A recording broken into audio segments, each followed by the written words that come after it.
So we have talked everything that you need to know about emails, and in this last part of this video we are actually going to discuss a lot of challenges, a lot of mistakes that people tend to make when they write emails. So we're going to take a look at them in a fun and informative way. I hope you enjoy this. Let's start with the address field. First, let's understand the difference between CC and BCC. CC is carbon copy, and it means that everyone who's addressed in the CC field, they need to know the information, but they may or may not respond to it. And BCC, whoever is added to the BCC, the rest of the people in the email would not ideally know if this person is receiving the email or not. And that is why it's blank carbon copy or blind carbon copy. So your primary recipients always go into, and these are the people who need to get the email and you need the response from them. Everyone else goes in CC, and BCC is something that you want to avoid. BCC is generally used in mass communication, which means there are a lot of people that you need to send emails to. Every Tom, Dick and Harry. Now what this means is adding unnecessary people on your email list. Unless they really need to receive that email, don't include anyone and everyone just for the heck of it. The next one, reply all. Now this is a problem. When you reply all to a message where you don't need to reply all, then this can end up spamming a lot of people's inboxes. Now mostly when a mass communication kind of an email is sent out, you ideally need to just respond to the person who sent the email and not everyone else. So when you reply or reply all, be careful how you use it. Where's the actual email? This happens when there's tons of email in the address field, and in this situation is where you want to use the BCC so that all those email IDs are hidden and we can actually get to see the message itself. Moving on to the salutation. How do you address someone? The first thing that you do not want to do is spell someone's name incorrectly. That is very, very annoying, and you do not want to do this. So ensure that when you are writing an email, you spell the person's name correctly. I love that how nowadays Gmail auto populates people's names. So ensure that you still check the spelling irrespective. Now, how do you want to address this person, whether it's going to be hi or dear, depends on the formality level. This is why knowing your audience is important. Dear is for formal mails and hi works for most of your informal casual emails. Nowadays, we tend to use hi a lot, and that works absolutely. But if this is a stranger or you are not sure how to address, it's best to stick to dear. The next one, whom it may concern. You do not want to do this because this sounds like you have not done your job of checking who this email is going to. Therefore, avoid writing your emails like this. And the comma. Do not forget to add the comma after the salutation. Hi Reshma, and then a small comma. It goes a long way and it ensures that your email is grammatically written correctly. Next is the body of the email. Greetings are great, but what if this person is in a completely different time zone? So ensure that you don't use a certain time of the day. Good morning, good evening. Instead, if at all you have to still greet the person, a good day works best. So for this also, you need to know your audience and where they are based out of. The next thing, if you don't use the structure correctly, then the reader is going to be looking all over the email trying to find what is there in this email. What is this person trying to tell me? Therefore, ensure that you use the right structure. The next one, having a long email.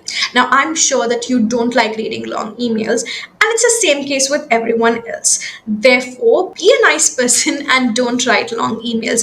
Ensure that your email, your body is well formatted and spaced out in such a way that it's easy for people to read. If there's way too much information, consider, are you using the right mode of communication? And if it still needs to go out, could this have been done in a report, an attachment maybe? Think about all of these aspects before you send in a long email. What should I do? This is when you take all the important information and bury it in your email and make it extremely difficult for the other person to find out what are they supposed to do. When you have a purpose, when you need a response, ensure that you get it in the very beginning in your focus statement. The next thing, copy paste. Now, canned responses or email templates are great, but always remember, learn to customize even templates or scripts. So if at all you're using a canned response is another name for a template or a script where you already have the email and you're just going to do it. But whenever you're going to take this as well, whenever you're using a template, you still need to customize it.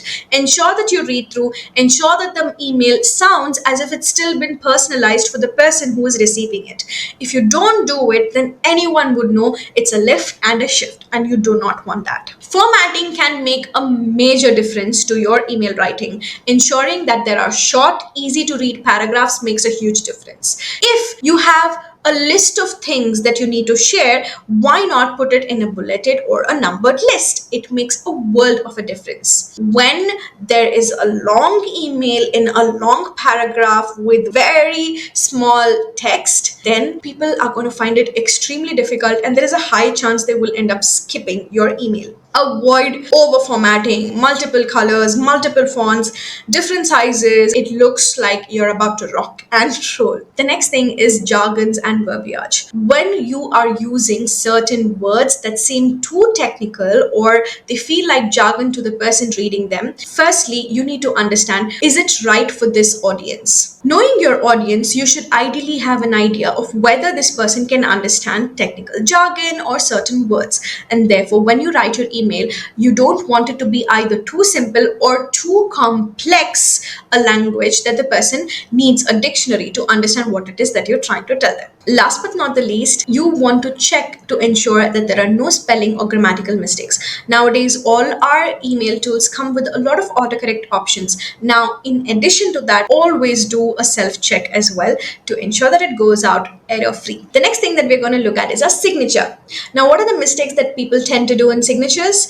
Too many email addresses. Now, there's already one that you're sending from, so ensure that you don't give them too many details in your signature, or too less. Now, if a person needs to contact you by phone and they don't find that information, it again gets challenging. How do you close it? Sincerely, truly, we're not writing letters anymore. You can stick to regards, best regards, warm regards, thanks and regards. All of these are perfectly fine.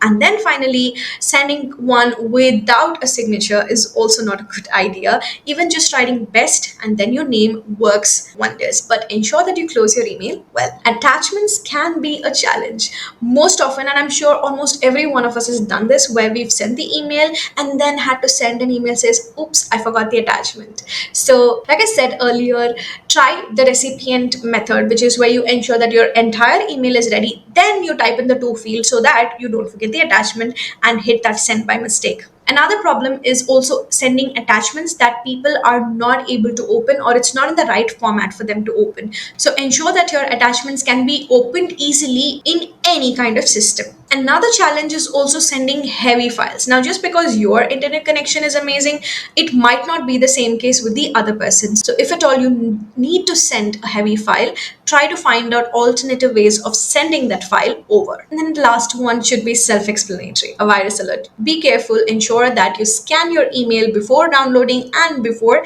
sending them over as well. Now, when it comes to responding to emails, what are the things that you should ideally avoid? First thing, don't delay responding to emails too much. Now, if you know that you need to get back to the email, get back to somebody, don't avoid it and delay it for too long, because it is not courteous. You might have seen this email thread happening where two people are constantly responding to each other over emails. It feels like a very heated discussion or an argument that's happening. Now, if at all there is a possibility of moving that entire email conversation into a small call, that would make a world of a difference. So, is it possible that you're using the wrong mode of communication? If yes, then always switch. The next thing, sometimes when an email thread is happening and you forget to hit reply all, what it does is it takes you out of the entire thread, and therefore the person who's responding, then it starts an altogether new thread,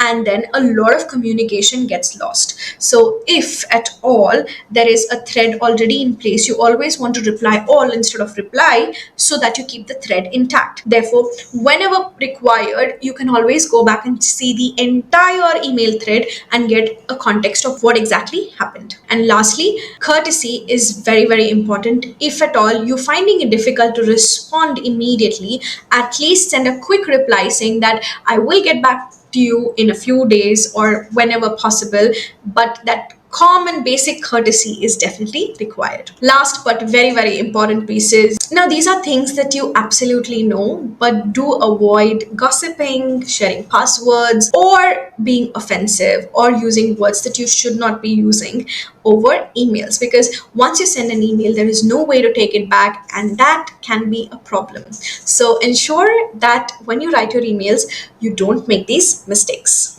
And with that, we are done with this email piece. Now, I know this was a very big video and there was a lot of things here for you to take, but you can pause, you can always come back to it and watch it at your ease, because this has all the information that you need to know so that you don't make any mistakes when you write your emails, and that your emails go out really well written and well structured. So we have discussed the components, we have understood how to incorporate the writing framework, we've learned about subject lines, cohesion and coherence, and all the pitfalls that we need to avoid when it comes to writing emails. I wish that you write amazing emails going forward. And don't forget to download the cohesive words and phrases and appropriate phrases workbooks shared below this video for your reference. And I hope that they will help you craft better emails. In the next video, we are going to talk all about instant messaging, and I will see you there.